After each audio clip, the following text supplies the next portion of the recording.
How do we measure empathy? It's a big part of what we do as nurses. A big chunk of our work is having empathy for our patients, empathy for the position they're in, empathy for their family. But how do we measure that? And if I've got this much empathy, is that better than this much empathy?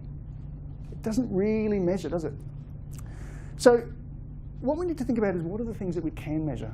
What are the services that we provide, the outcomes that we produce? What can we start to measure when we look at those?